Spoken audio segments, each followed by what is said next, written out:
Home लोनसाठी आपण जेव्हा बँकर्सकडे जातो आपल्याला गुरफटलं जातं. कशा पद्धतीने आपण अडकत जातो. इन्शुरन्सची जी अमाऊंट आहे ती वेगळ्या पद्धतीने आहे. म्हणजे काही ज्या मी नाव घेऊ शकत नाही पण काही बँक्स आहेत 4-4.5 लाखापर्यंतचे टर्म इन्शुरन्स हेल्थ इन्शुरन्सची अमाऊंट घेत आहेत, जी मी तुमच्यासोबत शेअर केल्यानंतर तुम्ही म्हटलं की हे शॉकिंग होतं. जे की ही अमाऊंट तुमची नाहीच. खेड्यातला माणूस आलेला इथं खूप एकदम टॉपचा माणूस नाही. सगळे इथल्या तिथल्या म्हणजे जळगाव असेल, धुळे असेल, कोल्हापूर असेल, ह्या साईडचे सगळ्या, सातारा आहे. सांगितलं ना की मला लोन घ्यायचं तर तो काय करतो, लगेच डॉक्युमेंट पाठवतो, त्याचं लॉगिंग केलं, हे केलं, त्याचा फोटो घेतला की त्याला असं वाटतं की अरे मी मालक झाला.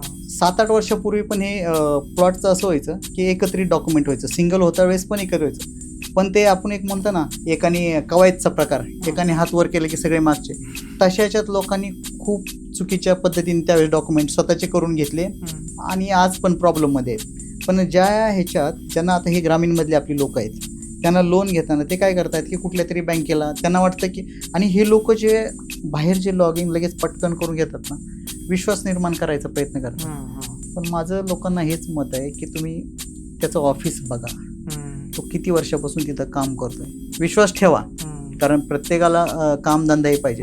पण जर चुकीचं काम करून तुम्हाला फसवत असेल आणि तुमच्या वेळेचा गैरफायदा घेत असेल की लॉगिंग झालं की त्या माणसाला अशा वाटते की माझं लोन होत आहे. पुढं ते 1 महिना गेला, 15 दिवस गेले की त्याला परत दुसरा पेपर दे, तिसरा पेपर दे, 1.5-2 महिने गेल्यानंतर त्याचे जे सगळे ज्या गोष्टी आहेत, समोरच्या पार्टीला सगळे पैसे ट्रान्सफर करून सगळ्या गोष्टी ॲडव्होकेट पासून सगळं करतो. लास्टला हे ज्याला एक्सपिरियन्स नाही असे लोक शेवटच्या 2-2.5 महिने सांगतात ह्यातच तुमचा प्रॉब्लेम आहे.